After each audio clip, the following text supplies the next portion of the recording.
10 കൊല്ലം. Last ഡോക്ടറുടെ ഓർമ്മ എന്തായി വീട്ടില്? മാരേജ് ഒക്കെ ഇവിടെ വെച്ചായിരുന്നു. That was in 79. ഓ, അതിനുശേഷം ഒരു 15 കൊല്ലം കൂടി ഇവിടെ ഉണ്ടായിരുന്നു. ഞാൻ ഉണ്ടായില്ല, പാറുമാരൊക്കെ ഉണ്ടായിരുന്നു. അതിനുശേഷം പിന്നെ പാറുമാരൊക്കെ മരിച്ചു. പിന്നെ ഞങ്ങൾ എറണാകുളത്തേക്ക് പോയി. ഇവിടെ ഒരു ലോൺലി ഫീലിംഗ് തോന്നി. നിങ്ങൾ എത്ര പേരായിരുന്നു മക്കള്? ഞങ്ങൾ 10 പേര്. 10 പേരുണ്ടായിരുന്നു. 10 പേരും 10 സ്ഥലത്താണ് താമസിക്കുന്നത്. ഡോക്ടർ എത്രാമത്തെ ആളാ? ഞാൻ ലാസ്റ്റ്. ഓ, അപ്പൊ ഡോക്ടർ ഒരു കല്യാണം കഴിഞ്ഞ ഒരു 10-15 കൊല്ലായപ്പത്തിന് എല്ലാരും പുതിയ വീടുകളൊക്കെ വെച്ചു. പുതിയ വീടുകളൊക്കെ വെച്ച് മാറി. അപ്പൊ നിങ്ങളെല്ലാരും ഒത്തുകൂടുമ്പോ നല്ല രസമായിരിക്കും. ഒരു ഗെറ്റ് ടുഗദറൊക്കെ ഞങ്ങള് സംഘടിപ്പിക്കാറുണ്ട്. വീട്ടുപേരെന്താ ശരിക്കും? പുതിയ വീട്ടിൽ അല്ലേ? അപ്പൊ പുതിയ വീട്ടിൽക്കാര് അപ്പൊ മക്കളും മരുമക്കളൊക്കെ ആയിട്ട് കുറെ പേരുണ്ടാവില്ലേ? 150 അല്ലേ? അപ്പൊ അവരൊക്കെ ഈ വീഡിയോ കാണുന്നുണ്ടെങ്കിൽ സലാം. ഓക്കെ, നിങ്ങളുടെ തറവാട് നമ്മൾക്ക് എല്ലാവർക്കും കാണിച്ചു കൊടുക്കാം. ഇതാണ് മെയിൻ ആൾക്കാരൊക്കെ ഇരുന്നത്. ഗസ്റ്റ് വന്നാലും ഇരിക്കുന്നത്. ഫാദർ എന്ത് ചെയ്യായിരുന്നു? ഫാദർ അഗ്രികൾച്ചർ അല്ലേ? കൂടുതലും തെങ്ങ് കാണുന്നൊക്കെ. ഇത് എത്ര ഏക്കറാണ് ഈ സ്ഥലം? 6 ഏക്കർ. പക്ഷെ ഇതിനു മുമ്പ് നിങ്ങൾക്ക് കുറെ ഭൂമി ഉണ്ടായിട്ടുണ്ടാവും. ഫാദറിന്റെ എല്ലാം കൂട്ടി 70-80 ഏക്കർ ഉണ്ടാവും. അത്രേ ഉണ്ടായിരുന്നു. എല്ലാവർക്കും ഡിവൈഡ് ചെയ്ത് കൊടുത്തില്ല. ശരിക്കും പറഞ്ഞു കഴിഞ്ഞാല് എനിക്ക് പഴയ തറവാടുകള് ഫീച്ചർ ചെയ്യാനുള്ള ഇഷ്ടം എന്ന് വെച്ചാലേ, നമ്മള് പഴയതിലായിട്ട് വരുമ്പോ അത്രയും ആളുകൾ, അത്രയും തലമുറകള് ജനിച്ച് ജീവിച്ചു പോയ സ്ഥലം അല്ലേ? ഇതാണ് സ്വീകരണ മുറി അല്ലേ? അല്ല, ഇതല്ല സ്വീകരണ മുറി. ഇത് ഫാദർ കിടക്കുന്ന മുറി. സ്വീകരണ മുറി അത് തന്നെയാണ്. അത് തന്നെയാണ്. അപ്പൊ ഇത് ഫാദറിന്റെ മുറി. എന്നിട്ട് പിന്നെ എങ്ങനെയാണ്? പിന്നെ കയ്യാല പെണ്ണുങ്ങൾക്കുള്ളതാണ്. ഓ, ഈ വശം മുതൽ ഈ വശം. പിന്നെ ഇങ്ങോട്ട് വന്നാല് നടുമുറ്റം. ഒരു കാലത്ത് മതവ്യത്യാസമില്ലാതെ കേരളത്തിലെ എല്ലാ വീടുകളും ഈ മാതൃകയിൽ പണിതവയായിരുന്നു. ഭൂമുഖത്ത് അന്നുള്ളവർ പ്രധാനമെന്ന് കരുതിയ കാര്യങ്ങൾ, പരാതികൾ, ആവലാതികൾ, നിവേദനങ്ങൾ, നാട്ടുവിശേഷങ്ങൾ, ചൂടുള്ള രാഷ്ട്രീയ ചർച്ചകൾ, സ്ത്രീകളുടെ സ്ഥാനം പിന്നാമ്പുറത്ത്, പലവിധ കുടുംബ വ്യവഹാരങ്ങൾ, നാട്ടിലെ ഇത്തരം കുടുംബങ്ങളെ ചുറ്റിപ്പറ്റി ജീവിക്കുന്ന അനേകം സാധാരണക്കാർ. എത്ര മുറിയുണ്ട് വീട്ടില്? മുറി മേലെ 2 ഉണ്ട്. ഒരു മുറി ഞാൻ എടുത്തിട്ടുണ്ട്. ഓക്കെ, അത് പിന്നെ ഇത് അടുക്കള. അയ്യോ, ഇതില് വവ്വാലൊക്കെ ഉണ്ടല്ലോ. അടുക്കള വവ്വാല് പിന്നെ മേത്തൊന്നും വന്ന് ഇടിക്കില്ലല്ലോ, കാരണം സോണാറിന്റെ ടെക്നോളജി ഉള്ളായിരുന്നു. പണ്ട് ഞങ്ങള് മാധവിക്കുട്ടിയുടെ തറവാട് എടുക്കാൻ പോയിരുന്നു. അന്ന് ഇതുപോലെയായിരുന്നു. അതിനുള്ളിൽ വവ്വാലും കാര്യങ്ങളൊക്കെ ഉണ്ടായിരുന്നു. അത് വവ്വാലുകൾ എന്റെ മേത്ത് വന്ന് ഇടിക്കരുത്. കടിക്കൊന്നുമില്ല. ഇതാണ് പണ്ടത്തെ അടുക്കള. ഇതില് ഇവരൊരു ചെറിയ ഇത് സ്റ്റോർ റൂം ആയിരിക്കും അല്ലേ? സ്റ്റോർ റൂം, ബെഡ്റൂമും സ്റ്റോർ റൂമും കൂട്ടം തന്നെ ഉണ്ട് ഇതിന്റെ ഉള്ളില്. പിന്നെ അവര് സൊറ പറഞ്ഞിരിക്കുന്ന സ്ഥലങ്ങൾ അല്ലേ? ഇതിന്റെ ഉള്ളിൽ എന്താ ഡോക്ടർ? ഒരു ബെഡ്റൂമാണ്. പുതിയതായിട്ട് ഡോക്ടർ ഉണ്ടാക്കിയാണ്. ഇത് തുറക്കാൻ പറ്റുമോ? പിന്നെ ഇതിപ്പോ അവകാശപ്രകാരം ഡോക്ടറുടെ കയ്യിൽ വന്നു അല്ലേ? ഇളയ മോൻ എന്നുള്ള നിലയിൽ പുള്ളി ഇതിനുള്ളിലെ ഇത് നല്ല സ്പേഷ്യസ് ആണല്ലോ. ഇത് പുതിയത് ഉണ്ടാക്കിയാണോ അല്ലേ? ഉള്ളതിന്റെ കൂടെ എക്സ്ട്രാ എടുത്തതല്ലേ? ഇത് പുതിയ ഇതാണ്. എനിക്ക് ഭയങ്കര ഇഷ്ടമാണ് ഇങ്ങനത്തെ ടൈലുകൾ. അവിടെ ഒരു ചെറിയ ടോയ്ലറ്റ്. ഇത് അപ്പൊ ഡോക്ടറോട് ഒന്ന് താമസിക്കാനുള്ള പ്ലാൻ ഉണ്ടോ ഇനി എപ്പോഴെങ്കിലും? അല്ല, ഇൻ കേസ് നമുക്കൊന്നും പ്രഡിക്റ്റ് ചെയ്യാൻ പറ്റില്ലല്ലോ. ഇൻ കേസ് സംതിങ് ഹാപ്പൻസ് നമ്മൾ വന്നാൽ തന്നെ റൂം. അങ്ങനെ നിങ്ങളെ ബന്ധുക്കളൊക്കെ ചുറ്റും ഉണ്ടാവും ഇഷ്ടം പോലെ? ഇവിടെ അടുത്തൊന്നുമില്ല ബന്ധുക്കൾ. ഡോക്ടർ മക്കളൊക്കെ എല്ലാം പുറത്താണ് 2 പേരും. അവരും ഡോക്ടേഴ്സ് തന്നെയാണോ? അവരൊക്കെ എഞ്ചിനീയേഴ്സ് അല്ലേ? ഓക്കെ, ഇത് പണ്ടത്തെ ഒരു ഇരിക്കുന്ന സാധനം കട്ടിലാണ്. കട്ടില്. ഓക്കെ, ഡൈനിങ് ടേബിൾ ആയിരുന്നു. ഇത് പണ്ടത്തെ ഡൈനിങ് ടേബിൾ അല്ലേ? ഇതന്നെ മുകളിലോട്ട്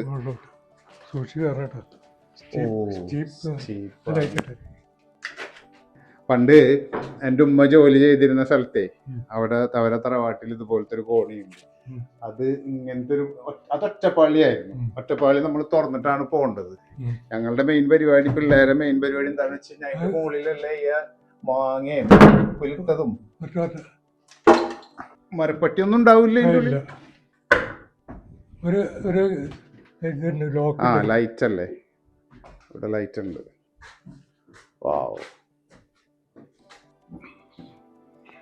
പണ്ടത്തെ ചരിത്രങ്ങളൊക്കെ. ഈ ഗൾഫ് വെട്ടി എവിടെന്നാ? ഗൾഫ് വെട്ടി ഗൾഫിൽ നിന്ന് വന്ന ആൾക്കാർ കൂട്ടത്തായിരിക്കും.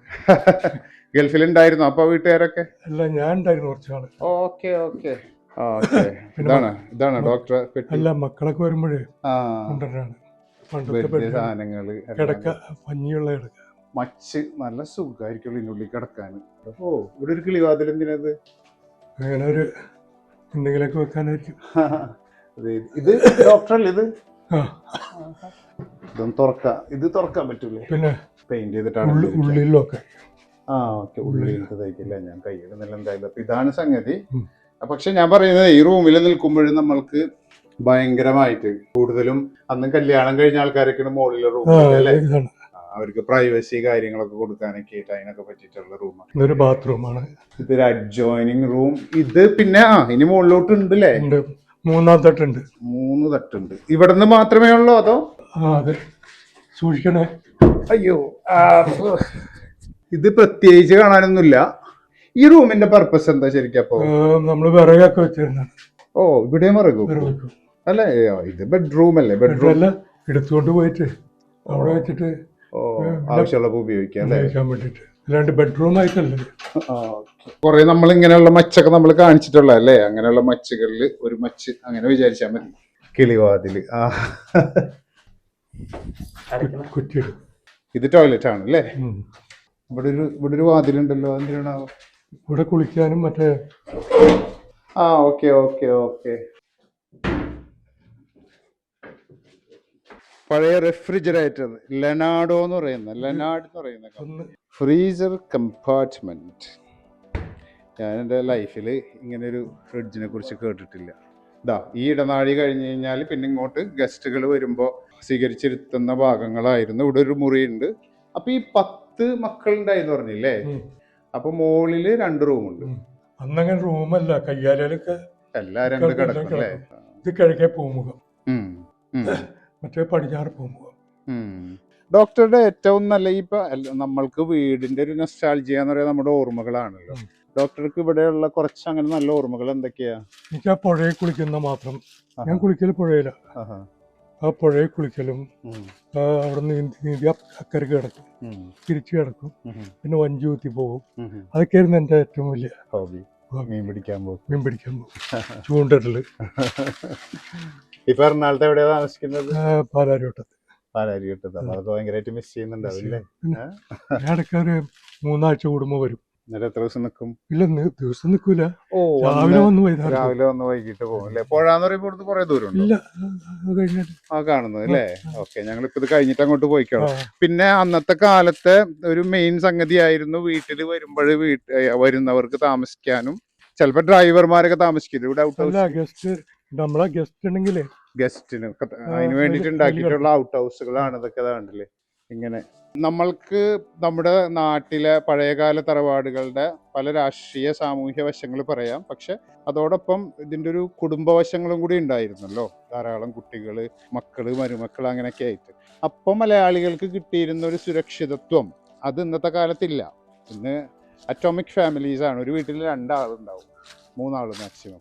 ഈ മാവിന് 40 കൊല്ലം പഴക്കം അല്ലേ? ഓക്കെ. അപ്പോഴൊക്കെ ഇവിടെ ആള് താമസം ഉണ്ട്. ഏത് വർഷമാണ് ഇവിടെ താമസം ഇല്ലാണ്ടായത്? 2010 മുതൽ. 2010 വരെ ആള് താമസം ഉണ്ടായിരുന്നു അല്ലേ? നമുക്ക് പുഴ കാണാം. ഇതൊക്കെ ഇവരുടെ സ്ഥലം തന്നെയാണ്. മാവും പ്ലാവും. കുറച്ചങ്ങോട്ട് ദൂരെ പോണം കേട്ടോ. അങ്ങനെ പുഴവക്കത്തെത്തുന്നു നമ്മള്. ഇത് പുഴ എത്തിയാലോ. ഡോക്ടർ ഒരു ഭാഗ്യം നോക്കി, തൊട്ടടുത്ത് തന്നെ പുഴ. നമുക്ക് അങ്ങോട്ട് കിടക്കാൻ പറ്റില്ല, ഇവിടെ തോടുണ്ട്. ശരിക്കും നമ്മുടെ പഴയകാല മലയാളി ജീവിതങ്ങളുടെ ഒരു സുഖം ഇതായിരുന്നു. എന്ന് വെച്ചാൽ അന്ന് മോഡേണിറ്റി, ആധുനികത, അങ്ങനെ സിറ്റി ലൈഫ് കാര്യങ്ങൾ, അതിൻ്റെ രസങ്ങൾ മിസ്സാവുന്നുണ്ടെങ്കിലും ഇങ്ങനെയുള്ള ഒരു വീട്ടിൽ ജനിച്ചു വളർന്നവർ ഭയങ്കര കംഫർട്ടബിളായിട്ട് ഭൂമിയോട് ഇടപഴകി, പ്രകൃതിയോട് ഇടപഴകി, വെള്ളത്തിനോട് ഇടപഴകി അങ്ങനെ ജീവിച്ചിരുന്നൊരു സമൂഹമാണ് നമ്മൾ. ദെൻ സമൂഹം ഹാസ് ടു ട്രാൻസ്ഫോം, റൈറ്റ്? മാറ്റങ്ങളിലൂടെ പോകണം സമൂഹം, മാനസികമായിട്ടും ശാരീരികമായിട്ടും സാമ്പത്തികമായിട്ടും എല്ലാ കാര്യത്തിലും. അപ്പോൾ അങ്ങനെ പോകുമ്പോൾ നമ്മുടെ നാട്ടിൽ നിന്ന് അന്യം നിന്ന് പോകുന്ന കാഴ്ചകളാണ് ഈ വീഡിയോയിൽ. പുതിയ വീട്ടിലുകാരെന്തായാലും ഈ വീഡിയോ ഷെയർ ചെയ്യുക. എന്താ അല്ലേ? ഞാനിത് കാണുമ്പോൾ എനിക്ക് പണ്ടത്തെ ഓർമ്മകളാണ് വരുന്നത്. കാരണം ഞാനിങ്ങനെ ഒരു തറവാടിൻ്റെ പിന്നാമ്പുറങ്ങളിലാണ് ജീവിച്ച് വളർന്നത്. ജനിച്ചതല്ല, ഒരു 2 വയസ്സ് മുതൽ 10-15 വയസ്സ് വരെ ഞാൻ ഇങ്ങനൊരു തറവാടിൻ്റെ പിന്നാമ്പുറത്തായിരുന്നു life.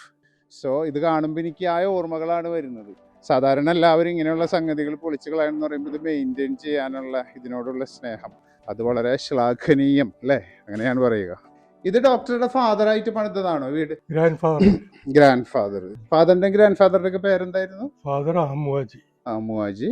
Grand father Beeran. Okay. Beeran എന്ന് പറഞ്ഞാൽ വീട് നിങ്ങൾ കോരിക്കുഴി ഷൂട്ട് ചെയ്തില്ലേ? ഓ ഓക്കെ, അങ്ങനെയാണ് കണക്ഷൻ. Grand father. ആളുകൾ തമ്മിലെ കണക്ഷൻ വരുന്നത് ഇത് നോക്കിയ ഓരോ വിന്റേജ് വീടുകളും ചരിത്രങ്ങളും കൂടിയാണ്. ഇത്തരം വീടുകളിൽ ജനിച്ചു വളർന്ന് പല വഴിക്ക് ചിതറിപ്പോയ നൂറുകണക്കിന് ആളുകളുടെ കഥകൾ പറയാനുണ്ടാകും ഓരോ മുറികൾ. പലരുടെയും സ്വപ്നങ്ങളും ആവേശങ്ങളും നിസ്സഹായതകളും കണ്ടു ചുമരുകൾ. പഴയവയെല്ലാം ഇടിച്ചു മാറ്റി കോൺക്രീറ്റ് ഭവനങ്ങളിൽ നാം സ്വയം തളച്ചിടുമ്പോൾ പ്രകൃതിയുമായി ഇണങ്ങി നിൽക്കുന്ന ഇത്തരം വീടുകൾ നിലനിർത്താനുള്ള പരിശ്രമങ്ങളെ അഭിനന്ദിക്കേണ്ടതാണ്. ഡോക്ടർ എത്ര വയസ്സിലെ കല്യാണമൊക്കെ കഴിഞ്ഞത്? ഞാൻ 28. 28 അത്രയും വൈകിട്ടാണ് കഴിച്ചത് അല്ലേ? ഓക്കെ. അന്നത്തെ കാലത്ത് അന്ന് എൻട്രൻസ് പരീക്ഷ ഒന്നുമില്ല അല്ലേ? ഇല്ല, അന്ന് എൻട്രൻസ് ഇല്ല. ഇല്ല. പ്രീ ഡിഗ്രി കഴിഞ്ഞ് കഴിഞ്ഞിട്ട് സയൻസ് കഴിഞ്ഞിട്ട് നേരെ ചേർന്നു. ഏത് മെഡിക്കൽ കോളേജിലാ? റാഞ്ചി. റാഞ്ചി. ഓക്കെ. റാഞ്ചി എന്ന് പറയുമ്പോ ധൻബാദ്. Okay okay. അപ്പം ഇതൊക്കെയാണ് നമ്മളുടെ ഈ വീടിന്റെ വിശേഷങ്ങൾ. വീണ്ടും മറ്റൊരു വീടുമായി അടുത്ത ദിവസം.